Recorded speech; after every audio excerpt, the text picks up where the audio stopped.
I did a show early on when I started doing this. A woman was running for Senate in Wyoming. You know, similar makeup to where you're from. I think it's even more sparse. I think it's even more sparsely populated than even where you're from in Idaho. And she ran as an open socialist, and you know you're going to get a lot of pushback when you say words like that in such a red state, right? But when I was doing my pre-show research on her, there were some radio shows she was on, and no matter what issue that she brought up, it was always a partisan issue, and she was always going to be on the wrong side of it. Yes. So how do you keep these? So the thing that you're fighting for now is an increase in the budget for the public schools. How do you keep this from being a partisan issue? Well, what we're finding is it doesn't even, the natural tendency of it is to not be a partisan issue. Mm-hmm. Like the right and, you know, our opponents have to do a lot of work to try to turn public schools into a partisan issue, because and I bet you this is true all across the country. When you just survey people or poll people about public education, they don't see public education as a partisan thing.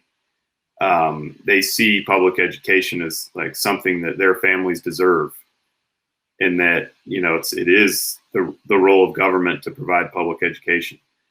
And if anything, they kind of scratch their heads when, you know, right-wing ideologues come around trying to make some kind of argument that, you know, public education should be replaced by some kind of business model. And I'll give you an example. In Idaho, in 2012, a really ambitious elected Republican came in. He was the superintendent of public instruction, which is something like the, you know, statewide secretary of education. Mm-hmm. His name was Tom Luna. He was one of these really dedicated, like, education reformers who wanted to privatize all kinds of aspects of public schools, who wanted to shift a whole lot of the learning from teaching to computerized things. Wow. He wanted to dismantle collective barging for teachers. I was going to say, he wanted to get rid of the unions, right? Yeah. And that was back in 2012. He pushed through the legislature a series of 3 laws that did all those things. Mm. The people of Idaho rose up together with the actual teachers union. Mm-hmm.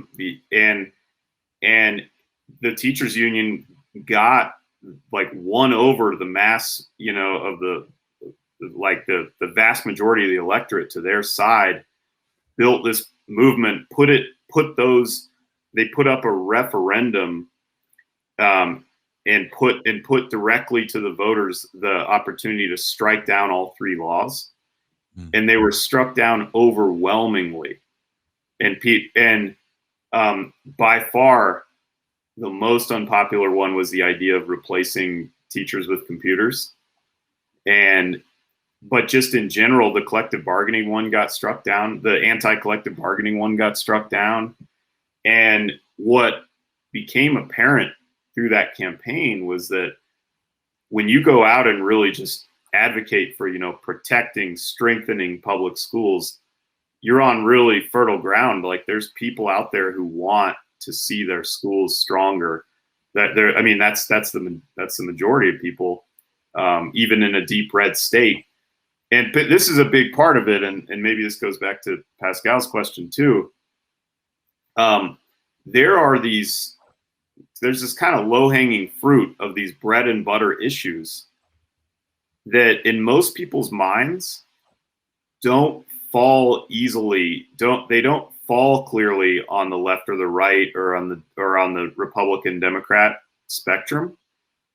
They're just like deeply rooted values that people have. Mm-hmm.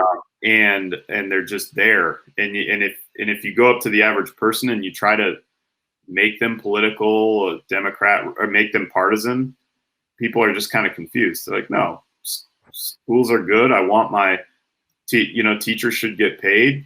want my kid to have a good teacher, so you got to pay the teacher, you know.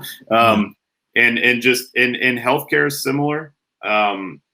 You know, that you could come up with other issues that are similar, but like another issue that's similar in Idaho that we haven't organized around, but we did put on our original banner of things that we were interested in organizing around is public lands. So like access, which I kind of think of as like access to natural beauty, you know, like that's not partisan, but it is, it is something that cuts directly against the grain of right-wing ideology, right? The idea that you would just have some of the most beautiful, pristine lands in the country owned by the public, and that you wouldn't open them up for business, and you wouldn't sell them, that you would protect them. And similarly, you know, it's a really similar thing with the public school system. Public schools people take for granted that public schools are a great thing, but public school itself cuts directly against, you know, right-wing ideology, right? Yeah. Like the whole institution is like completely contradicted, you know, by right-wing ideology. And so that's those facts that I just laid out are very promising for those of us who want to organize around these things, because we start out with the people on our side. Like to your original question, we don't have to win over the people. We actually start with the people on our side. And what we have to do is then, you know, mobilize popular will to actually protect these things, to strengthen these things. And that's what we're doing.